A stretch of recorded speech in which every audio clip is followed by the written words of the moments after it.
How to identify a fake friend using Machiavelli's 500-year-old test. There is someone in your life right now who smiles at you to your face and talks about you behind your back. I am not guessing. I am telling you what Machiavelli already knew 500 years ago. He wrote it down. He warned us. And almost nobody listened. You have felt it before. That strange, uncomfortable feeling when something a friend says does not quite add up. When they show up late to your wins but arrive early to your failures. When their advice always seems to lead you somewhere that benefits them more than you. You push the feeling down. You told yourself you were being paranoid. You gave them the benefit of the doubt again and again and again. But what if that feeling was not paranoia? What if it was intelligence? Machiavelli spent his entire life studying one thing, not love, not friendship, power. And in studying power, he accidentally produced the most accurate guide to human deception ever written. Today, we are going to use it. By the end of this video, you will have a complete framework, a 5-part test pulled directly from Machiavelli's writings that will allow you to look at any person in your life and know with cold clarity whether they are a true ally or a strategic parasite. Stay with me. This is going to change the way you see people forever. Who was Machiavelli, and why should you trust a dead Florentine politician? Before we get into the test, you need to understand who Machiavelli actually was, because most people only know the cartoon version of him. The villain, the manipulator, the guy whose name became an insult. The real Machiavelli was something far more interesting. He was a man who got betrayed. He served the Florentine Republic for 14 years as a diplomat and senior official. He gave everything to that institution. He believed in it. He built relationships, forged alliances, and made himself indispensable to the people around him. And then, in 1512, the Medici family came back to power and everything collapsed. His allies disappeared. The people he had served, trusted, and protected turned their backs on him overnight. He was arrested. He was tortured. He was exiled to his small farm outside Florence, stripped of his title, his income, and his relevance. He had time to think after that, a lot of time.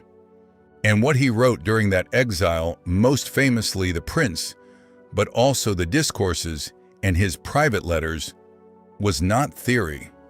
It was autopsy. He was cutting open every relationship he had ever had and asking the same brutal question. Why did they leave when it cost them something to stay? That question is the foundation of everything we are doing today. Machiavelli did not write about fake friends because he was cynical. He wrote about them because he had been one of the most well-connected men in Italy and still got abandoned the moment the wind changed. If it could happen to him, it can happen to you.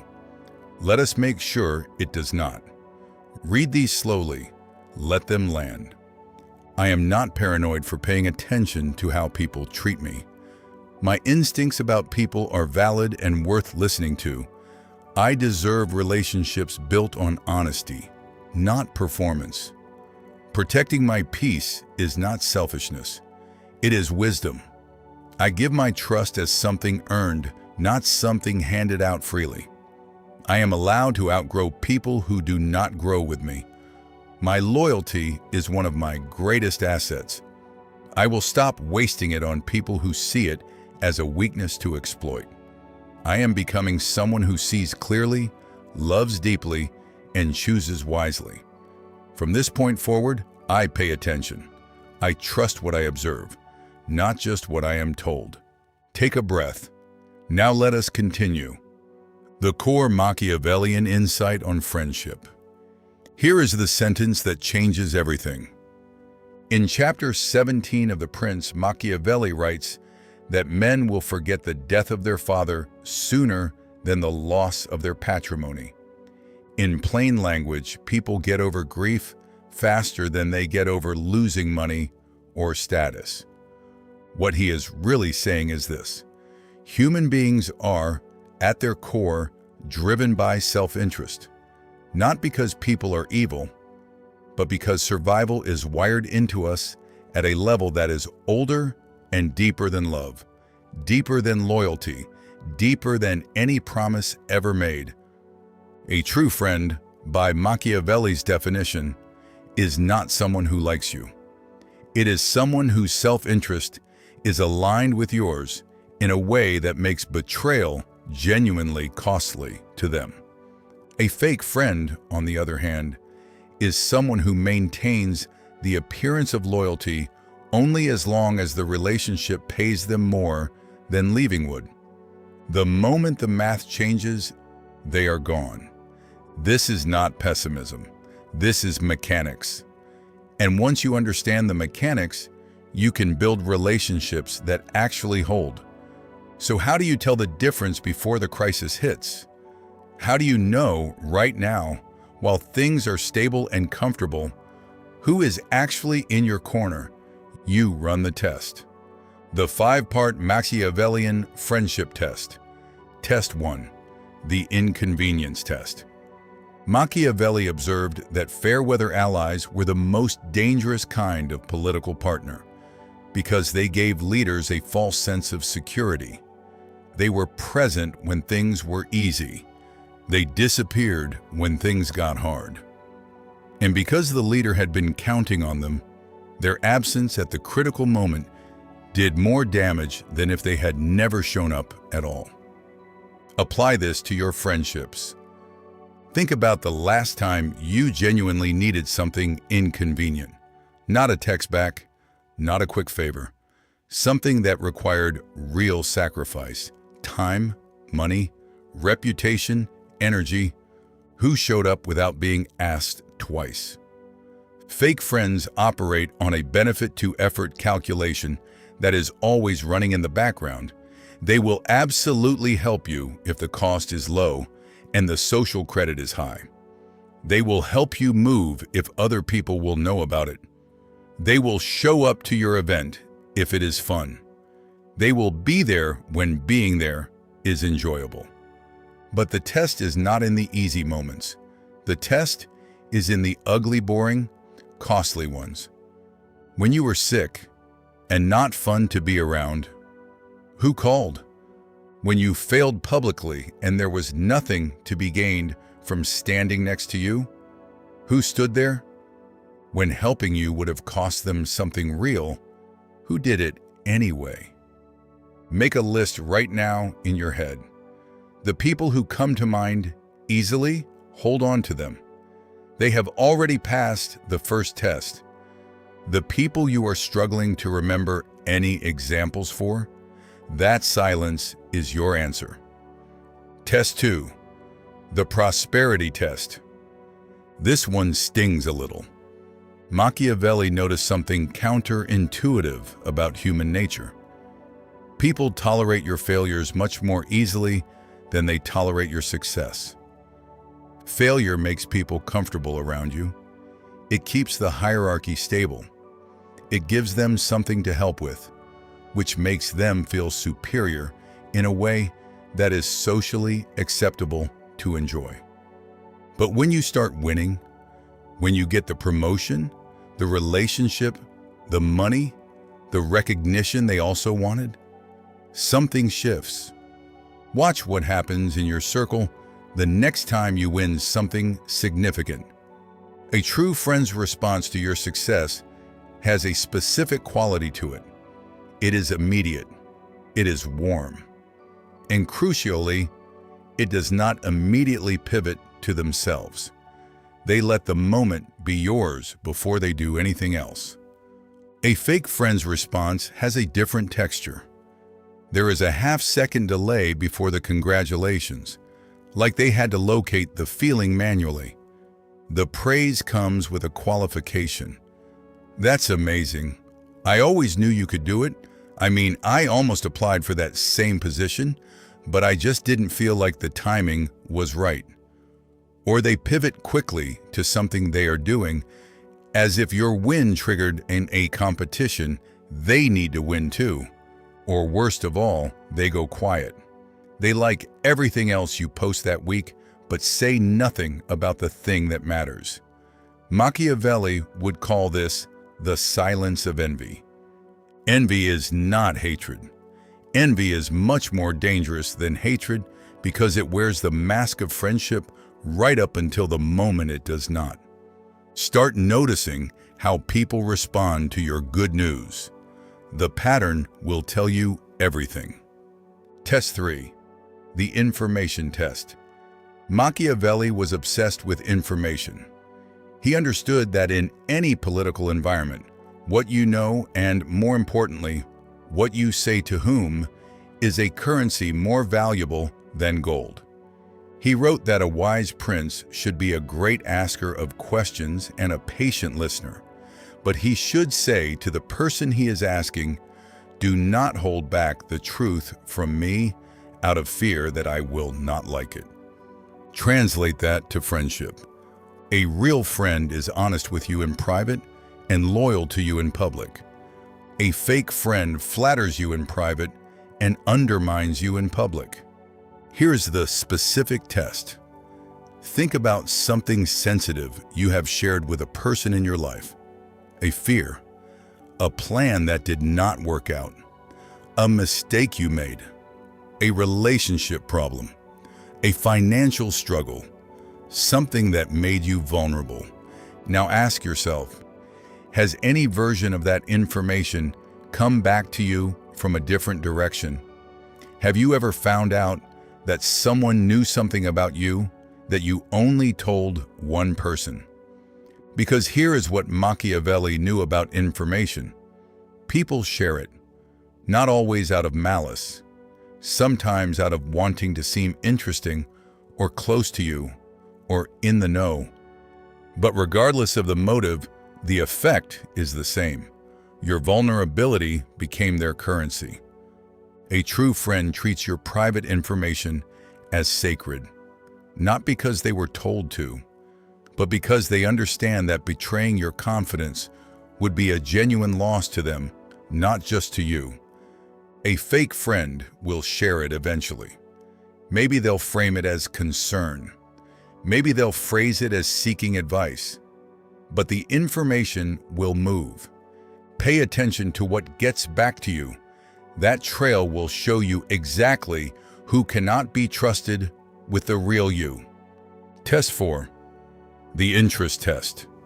This is the one Machiavelli considered most revealing. He wrote that men are ungrateful, fickle, false, cowardly, and covetous, and that the prince who relies on their promises is ruined. But he also noted that the prince who makes himself useful, who makes his own interests inseparable from the interests of those around him, builds the only kind of loyalty that actually holds. The question for your friendships is this: does this person know what you actually care about? Not the surface level stuff. Everyone knows your job title and where you went on vacation.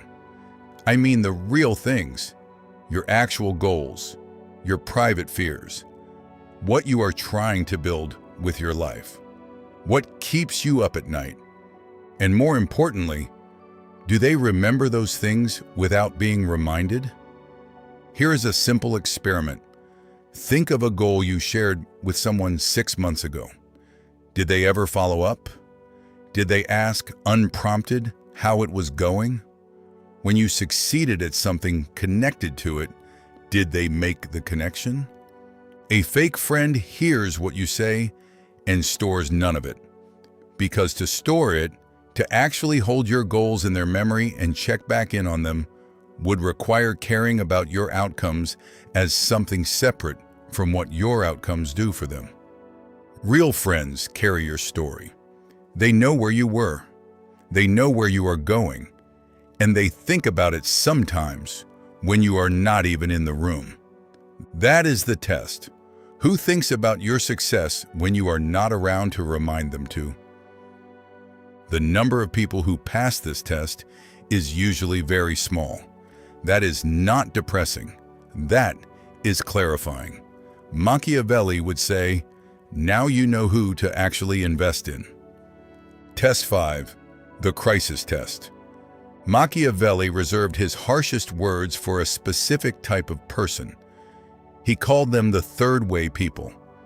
These were advisors and allies who, during times of stability, were deeply committed to every faction. They agreed with everyone. They offended no one. They kept all their options open. And the moment a real crisis hit, the moment choosing a side would cost something, they vanished. He considered them more dangerous than open enemies, because at least you know where an enemy stands. Here is the friendship version of this. Think back to the last time you were in genuine conflict with someone, a falling out, a public disagreement, a moment where you had clearly made an enemy or lost a relationship. Who stood with you? Not who texted you privately that they agreed with you. Not who said, I support you, but I just don't want to get involved. Who actually, visibly, stood with you when it cost them something socially to do so. Fake friends specialize in private support and public neutrality. They will tell you everything you want to hear in a one-on-one conversation, and then say absolutely nothing when the audience expands. They are allergic to taking sides when there are witnesses. Machiavelli called this being unable to choose. He said it was fatal in a leader. I am telling you it is equally fatal in a friendship. Because what it means is simple. In the moment you need them most, when your reputation is on the line, when you need someone to say, yes, I stand with this person, they will not be there. They will be watching from a safe distance, waiting to see which way things fall before they decide which version of the story to adopt. A true friend will not always agree with you publicly, but they will always claim you.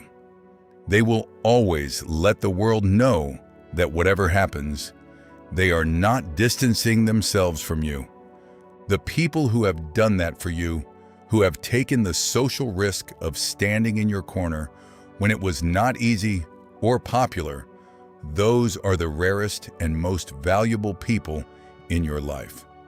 Treat them accordingly. What to do with what you now know. Machiavelli was not cruel. People misread him as ruthless, and he was honest, which is different.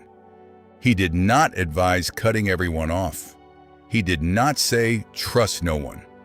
What he said was, see people clearly, and then position yourself accordingly. Here is what that looks like in practice. There are people in your life who have failed multiple tests on this list. You already know who they are because you came into this video with that uncomfortable feeling already sitting in your chest. Do not blow anything up. Do not make accusations. Machiavelli would consider that amateur behavior. The person who reveals their knowledge too early loses all their advantage.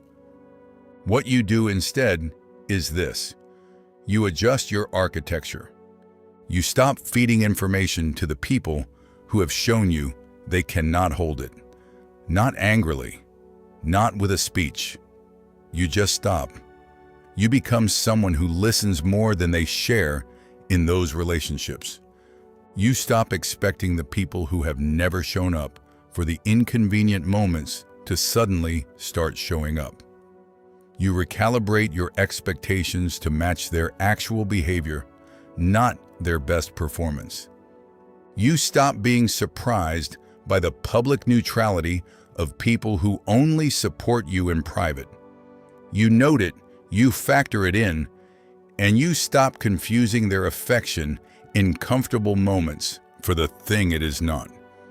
And the people who have passed the tests, the ones who showed up when it cost them something, who celebrated your wins without making it about themselves, who held your information sacred, who know your actual goals, who stood with you when it would have been easier not to. You go all in on those people. You call them. You show up for them. You treat them with the kind of loyalty that Machiavelli said was worth its weight in any political currency.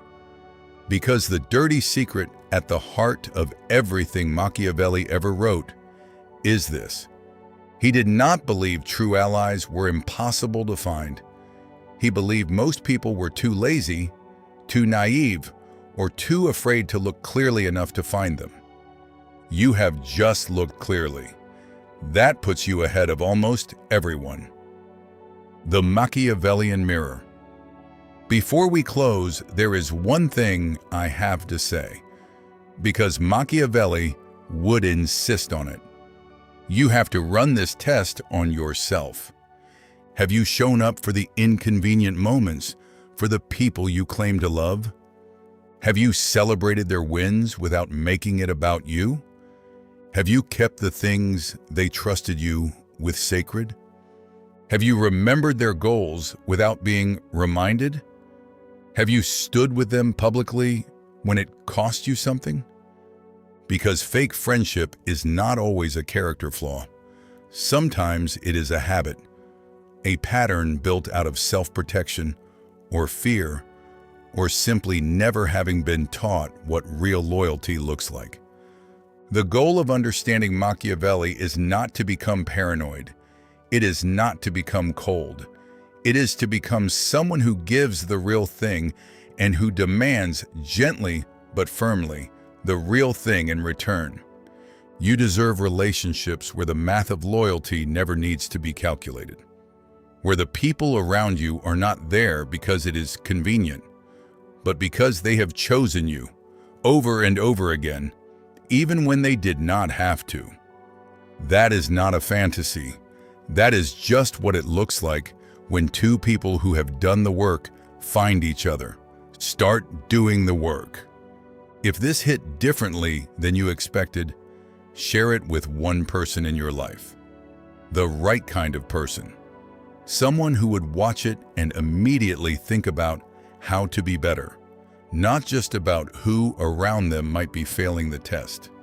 That instinct, that desire to look inward first, is exactly what Machiavelli would have called a sign of genuine character. Drop in the comments. Tell me which of the 5 tests was the one that made you stop and think. I read everything. And if you want to go deeper into using historical wisdom for modern self-mastery, subscribe, because we are just getting started. This has been your host, and Machiavelli, somewhere, is nodding slowly. See you in the next one.